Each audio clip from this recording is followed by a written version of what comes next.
Bueno, muchísimas gracias, Marcelo. Muy buenas tardes para algunos y muy buenas noches para los otros.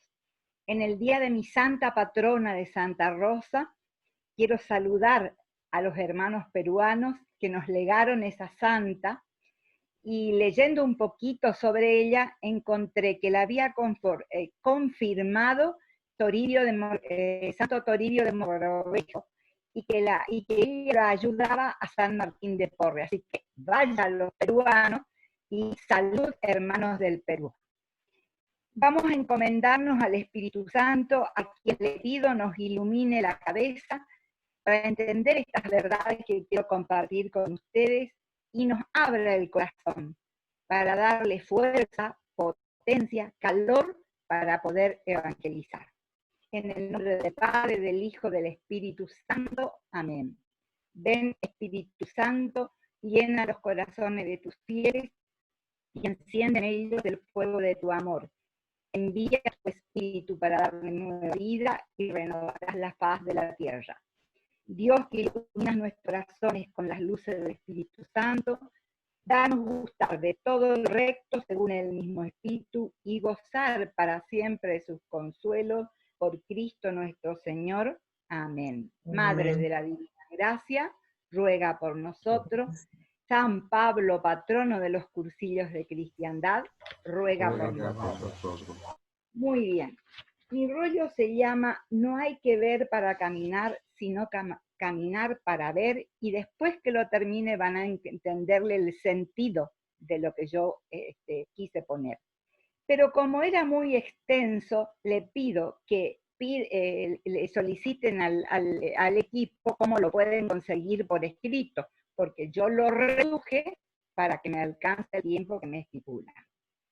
Soy Rosa Monfardini de Linares, viuda, mamá de 3 hijos, abuela de 5 nietos, suegra, docente jubilada, y hace 45 años hice el cursillo de cristiandad en Resistencia con Leila. Fuimos compañera con Leila en el Chaco, Argentina, cuando yo tenía 27 años. Tengo hoy 72 años y encuadro perfectamente en esta época de COVID con el perfil de las personas en situación de aislamiento y llena de protocolos. Y ya llevamos más de 5 meses en esta situación. Cuando me llamó Toti para participar de este grupo, celebré la creación del grupo, de este espacio de encuentro, de escucha, de compartir, de respeto por lo que el otro piensa.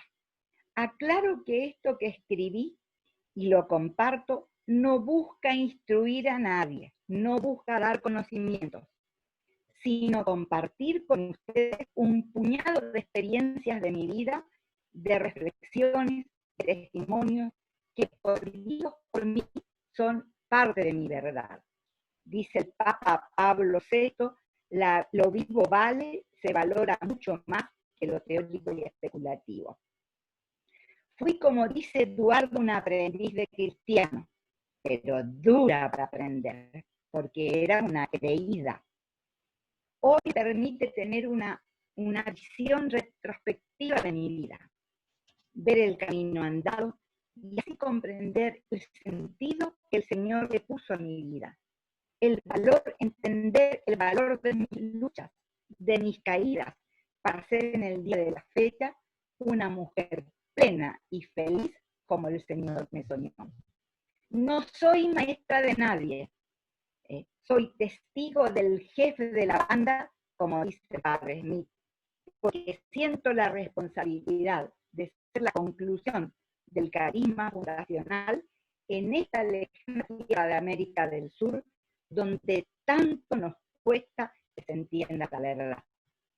Toti me habló de 3 pistas: cómo vivir esta realidad de aislamiento, el uso de la tecnología y evidencias olvidadas. Voy a empezar en cómo vivir esta realidad, pero pido que lean los fundamentos que puse en el escrito. Cuando comenzó el año 2020, yo le recordé a mi hermana que papá decía que los años bisiestos eran malos. Ah, me dijo mi hermana, esas son cosas que creen los viejos. Yo había Lo inicié con un reemplazo de cadera, así que, de rodillas, así que ya estaba renga. El 17 de enero fallece el único hermano varón que tenemos nosotros, y no es tanto la muerte, porque uno alcanza a entender el sentido de la muerte. Pero amigos, mi hermano murió carbonizado. Y eso me costó tragar y le pregunté muchas veces, siendo una dirigente jornada, ¿qué pasó, señor? Ahora, yo les voy a... y después la pandemia. Yo le quiero decir algunos sentimientos que aparecieron en mí.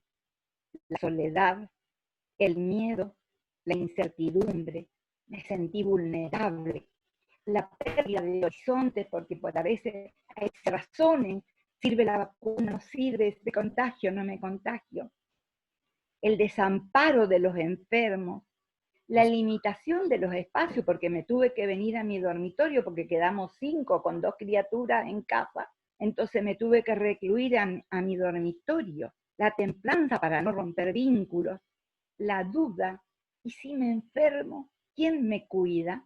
¿Quién me cuida? ¿Y si me muero? Señor, ¿estoy preparada para morirme? Todo eso vino a mi cabeza. Esta pandemia, hermano, en mi humilde entender, es una manifestación de Dios Rosita, para cambiar el rumbo. Rosita, ¿Sí? ¿te podríamos pedir que anules tu video, que pares tu video y que solo quedes en audio porque se te escucha muy cortado? Apago mi video. Sí, por ¿Será que favor. tengo que detener el video? ¿Ahí? Sí, ahí, ahora sí. Bueno, bueno. Gracias, gracias. Listo.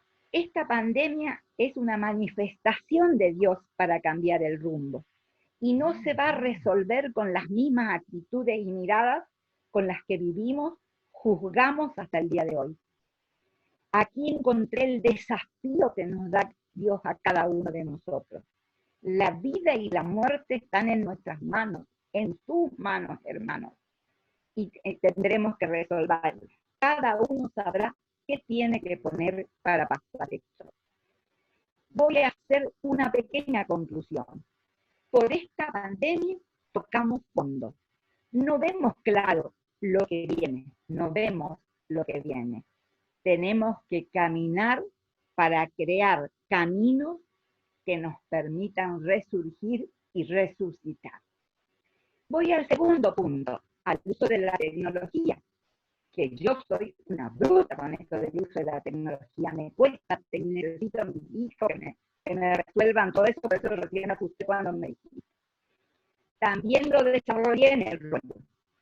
Hoy en día la virtualidad es omnipresente en lo cotidiano, en la vida laboral, en el ocio, en la recreación, en el entretenimiento y en todas las dimensiones de la existencia humana.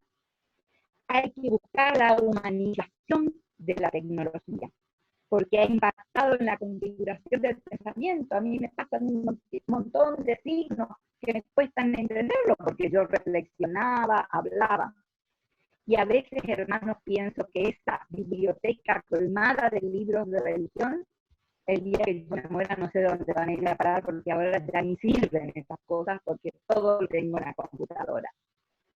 Reconozco, amigo, que las redes sociales, en las redes sociales comunicar es existir, pero hay que pasar de la conexión a la comunión. Y existir implica profundizar caminos donde se parte alegría, tristeza, hay cercanía, me toco, me abrazo, es decir, hay humanización. Y acá llego a una segunda conclusión. Con esta pandemia, lo que nos aparece como solución para comunicarnos es la tecnología. Hay que iluminar la creatividad, hay que caminar para ver, vencer barreras, como en mi caso, humanizar. Voy ahora a las evidencias olvidadas. Busqué en el libro de Boní Forteza lo que eran las evidencias olvidadas y fui al diccionario. Dice algo patente que se ve, es decir, algo que está. Me pregunté por qué olvidadas.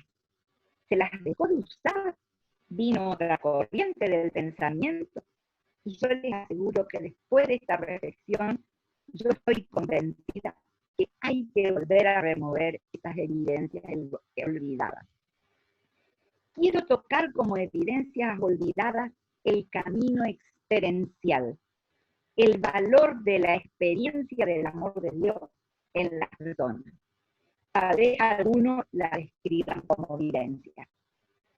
Quiero manifestar que esto que expongo es una hipótesis de trabajo mía, rezada y pensada hace mucho. Pura responsabilidad de la persona que les habla. Una mirada que trata de encontrar nuevos fundamentos para abrir algunas cabezas, una rajadurita, aunque sea, ¿eh? para que entiendan algunas cosas que tratamos de explicar. Como una hipótesis debe ser analizada, comprobada y si no sirve, olvidada. Solo quiere motivar y ayudar a pensar, tal vez hacerse la pregunta, ¿por qué no? ¿Por qué no probar? ¿Por qué quedarnos con una idea de sola?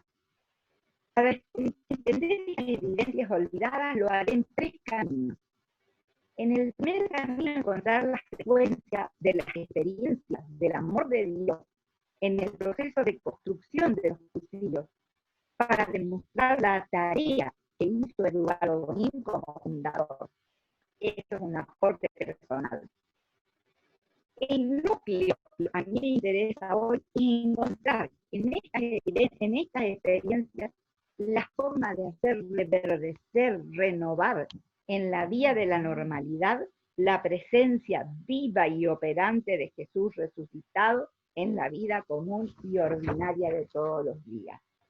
Y la tercera línea, mirando desde esta posibilidad de lo normal, de lo cotidiano, encontrar otra vía que no sea lo sagrado para concretar esa bendita nueva evangelización que empezó Juan Pablo II allá para los 500 años de la evangelización de América.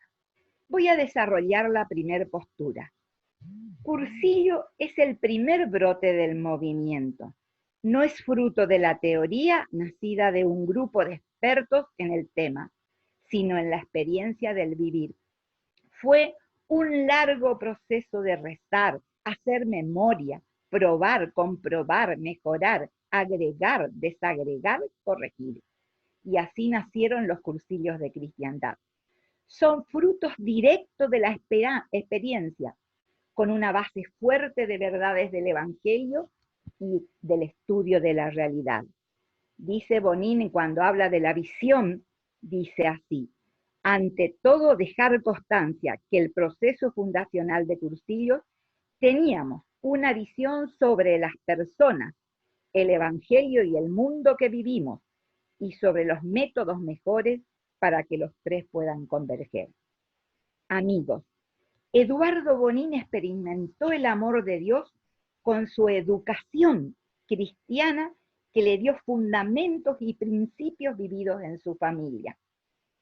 Descubrió para esos años 40 al 44 el Dios amor, que estaba orientado y entendido de otra manera en ese tiempo, cuando en el Antiguo Testamento se hablaba de un Dios todopoderoso, del castigo, del juez, del controlador. Yo reflexioné mucho esto. Y claro, si ustedes piensan en sus papás y en sus abuelos, nuestros papás y nuestros abuelos quisieron a su hijo como quiere Dios, pero era otra la forma de comunicarse, era otro el respeto, era otra la autoridad. Y Eduardo fue preparado para decir, el Dios es amor. Por ende, la religión que se vivía en ese momento ponía más el acento en el hijo pródigo que en el padre misericordioso, que nos llamaba a cumplir normas prácticas para no pecar y salvar el alma, que acentuaba más el peligro como medio para evitar los pecados, para que el alma no se queme en el infierno, cuando hoy se muestra la gloria de Dios, las posibilidades de gozar, porque Dios es amor, y lo único que sabe es amar. Esa iglesia era de cristianos de cumplimiento, de rezos, de procesiones y de juicios morales. Amigos, Eduardo experimentó el amor de Dios que le permitió ver la realidad de los soldados en el servicio militar. Con tantos valores escribió en su libro, la idea primigenia de Cursillos se produjo en mí al enfrentarse en mi persona la educación del ambiente que había respirado en mi hogar con el que se vivían los cuarteles. Hoy Francisco hace más vigente que nunca el tema del alejado y las periferias existenciales. Cursillo nació para el alejado.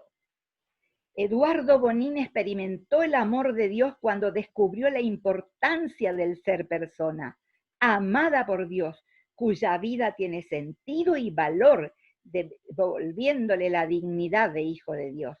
Y lo dice Eduardo, toda mi experiencia cuartelera la empleé para tratar de saber cómo era la gente. Y llegué a la conclusión que en el fondo, pero muy en el fondo, todas las personas son iguales. Eduardo Bonín experimentó el amor de Dios en carne propia ante el pedido del Papa Pío XII de ver las ovejas perdidas, y del cual nació el estudio del ambiente, donde estudió, describió, tocó esas realidades. Experimentó el amor de Dios cuando buscó afanosamente una frase punzante, lisa, que llegara a esos soldados que tenían un concepto errado y temeroso de la religión, y lo llamó el anuncio gozoso del ser cristiano o lo fundamental cristiano, hoy reivindicado por el Papa Francisco como el anuncio, decirle a todos que Dios en Cristo resucitado los ama. Reconoció la identidad del seglar para vertebrar cristiandad en el mundo, mucho antes que el Concilio Vaticano reivindicara la igualdad entre laicos y orden sagrada, reconociendo que tenemos la misma dignidad de hijos de Dios y lo que nos diferenciaba era solamente las funciones y los ámbitos operativos. Experimentó Eduardo el amor de Dios cuando vivió el cursillo de adelantados de peregrinos y descubrió la riqueza del método. Él mismo dice, encontré cosas importantes para hacer, cómo llevar a cabo nuestros cursillos. De estos cursillos encontró muy bien la razón de la finalidad que buscaba. Era para los alejados y era para la vida, no era para los cristianos y para la peregrinación a Santiago. Experimentó Eduardo Bonín el amor de Dios cuando hizo rollos, tiempos, estructuras para los cursillos, y eso está escrito, eso hay evidencia. Experimentó el amor de Dios tal vez con mucho dolor cuando tuvo que callar y obedecer ante la iglesia para que siga viendo el movimiento, porque era más importante la obediencia que la verdad. Hoy que está en camino a los altares y que yo sé que va a ser santo, recordé que muchos santos de nuestra iglesia sufrieron las mismas persecuciones. ¿Sí? Experimentó Eduardo Bonín el amor de Dios cuando recorrió el mundo y vio la pujanza y fuerza evangelizadora del movimiento. Por ello, amigos, creo que lo que Eduardo puso al movimiento es la experiencia de irlo construyendo paso a paso. Nadie puede negarle esa experiencia, que es madre de la sabiduría y es la mejor universidad de la vida porque es vida vivida. La palabra sabiduría viene de masticar, saborear, degustar algo. Y Eduardo experimentó cada uno de esos pasos y cada uno de esos hechos, supo sentir el gusto, el sabor, el olor y también el dolor a cada situación. Y concretó este querido movimiento. Este es el gran valor de la experiencia de Eduardo. El Espíritu Santo sopló y atento a las realidades, Eduardo ejecutó. El obispo, los sacerdotes, los laicos apoyaron, aconsejaron. Y nació este movimiento que fue un imán, como decía Ramón Rosselló en una reunión que tuvimos acá. Y decía que ellos eran, Mallorca era gente de profesión, de ritos, y que Cursillo se produjo como el COVID ahora, el contagio de persona a persona.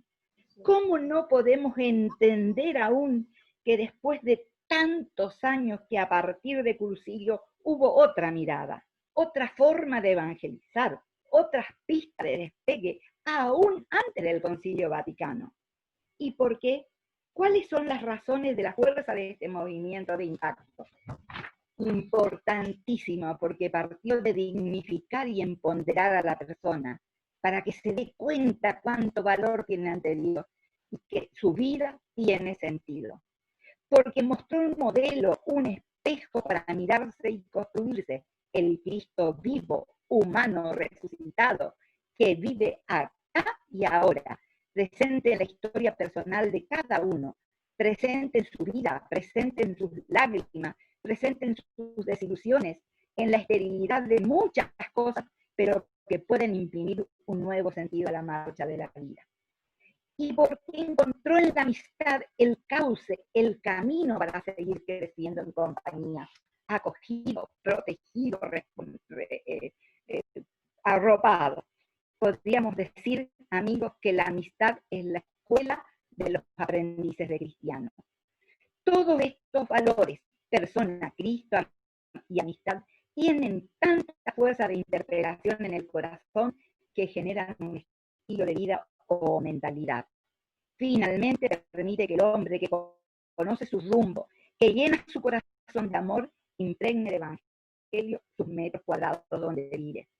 Teniendo en cuenta las evidencias de la experiencia en la construcción de nuestro movimiento, quiero resaltar todos nuestros encuentros, ultrellas, escuelas, todos nuestros encuentros son experienciales. Se cuenta la experiencia de Dios. Nosotros tenemos diócesis en las cuales solamente se lee el Evangelio y se interpreta el Evangelio. Para todos lados va con ellos. ¿Pero con quién?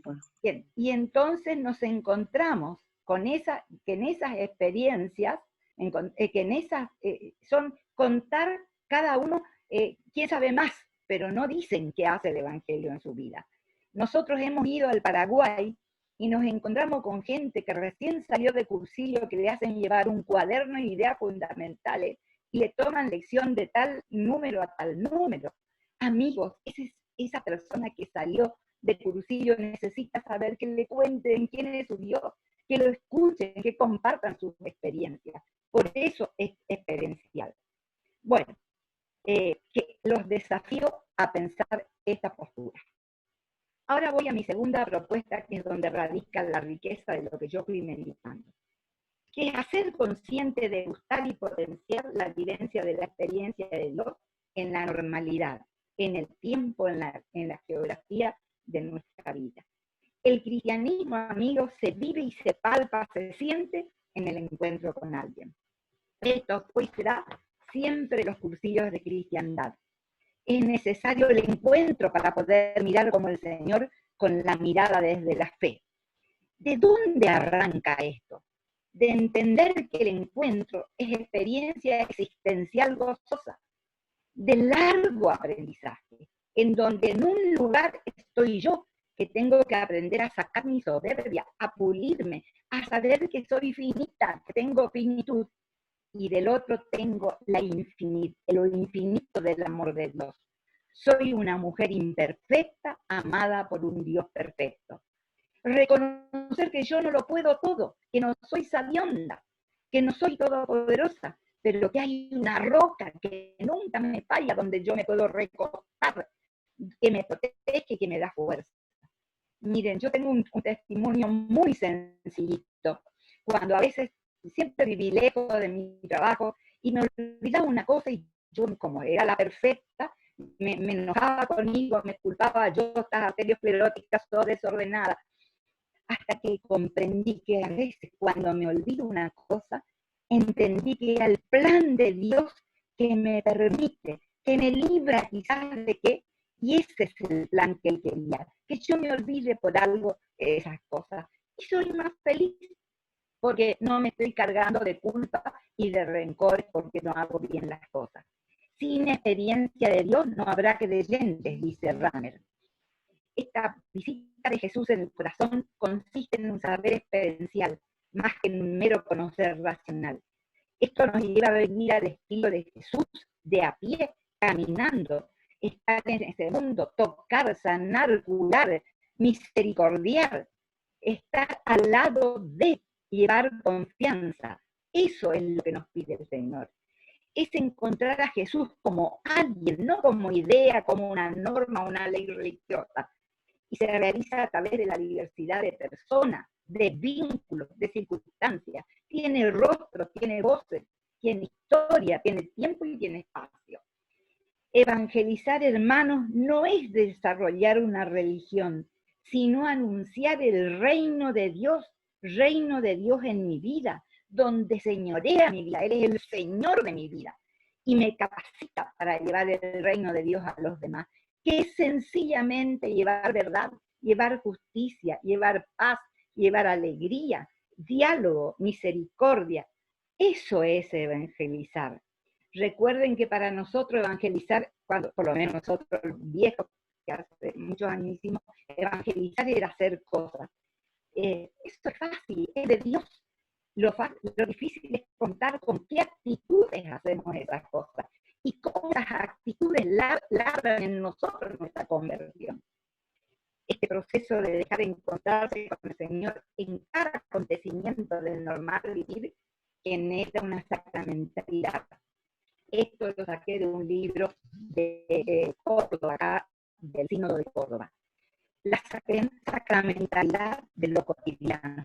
Busqué el significado de sacramentalidad y dice, se refiere a la eficacia que tiene la palabra de Dios y el anuncio de manera eficaz y operante como lo hacen los sacramentos, de la presencia de la vida de Dios en la vida diaria, común, ordinaria, todos los días, donde hay una geografía, un tiempo, vínculos que se construyen.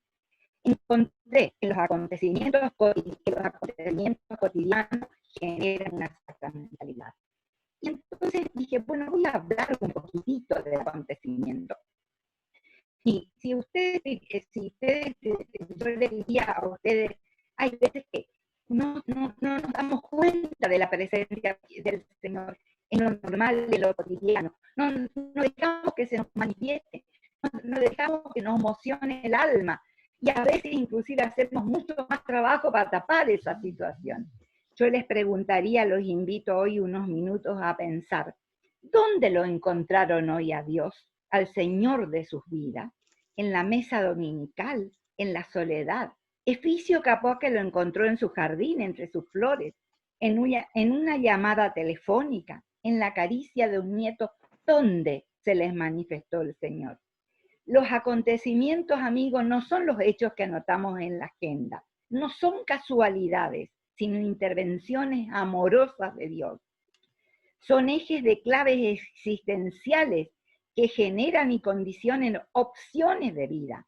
Los núcleos de estos ejes dan sentido a la vida. Son caminos propuestos por el Señor que nos llevan hacia Dios. Expresan siempre la voluntad de Dios para cada uno de nosotros, su proyecto para nuestras vidas.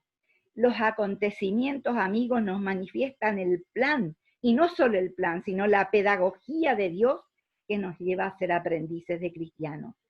Están ligados no a hechos fantásticos, sino a lo cotidiano, a lo sensible, a lo singular, a lo común de todos los días. Cuando nos encontramos con Dios hecho hombre, naturaleza, lectura, fragancia del café recién hecho, sabor, se produce, me reconozco amada por Dios, que soy única, y se produce, me deja huella porque me siento amada y querida. Los acontecimientos que llevan al encuentro y a la experiencia generan siempre espacios de vida. Mis amigos, mi reunión de grupo, mi trabajo, crea vínculos interpersonales donde el discípulo se experimenta buscado y recibido en sus necesidades más profundas.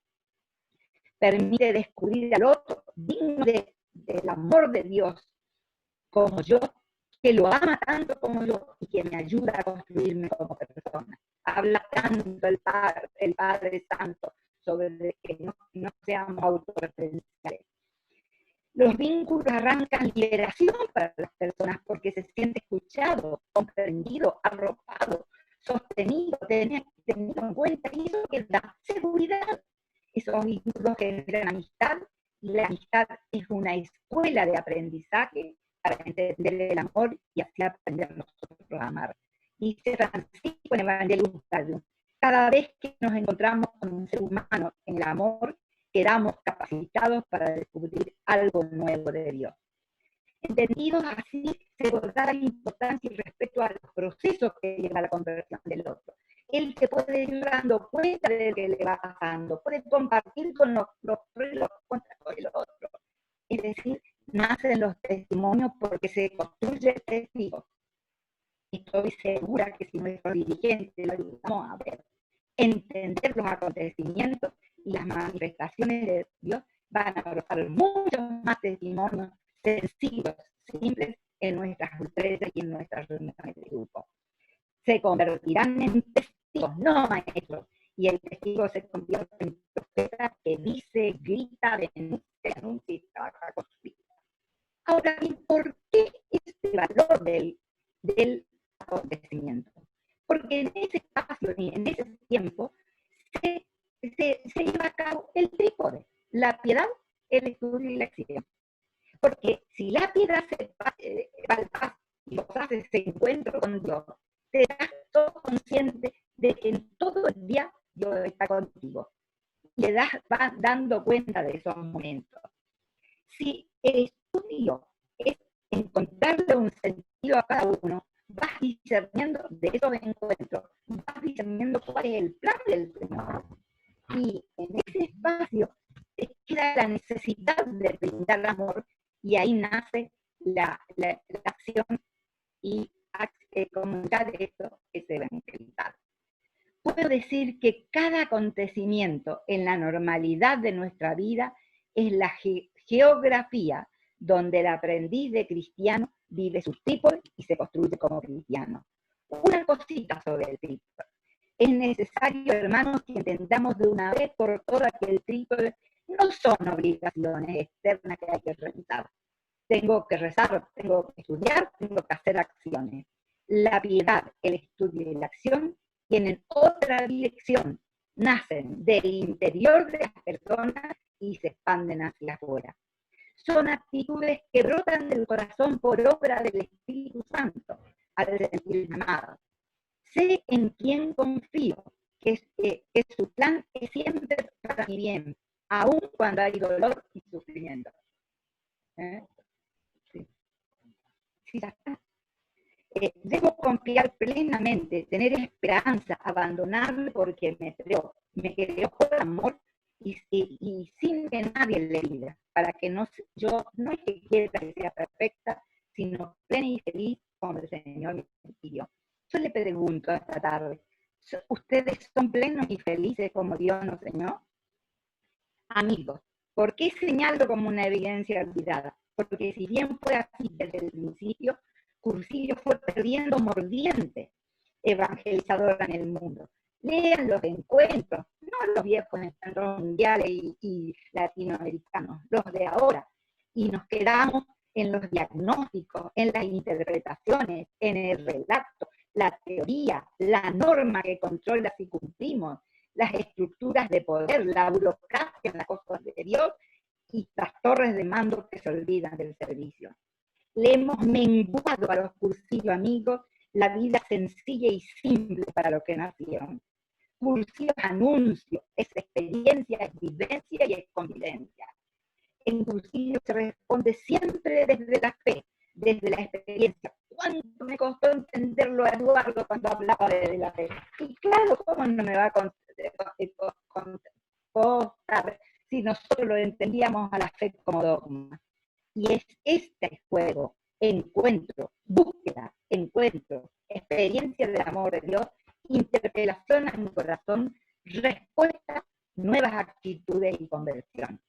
A nosotros nos importaba saber mucho de liturgia, de la iglesia, de los dogmas, de las encíclicas. Formar dirigentes era la prioridad para que desde la razón justifiquemos las cosas.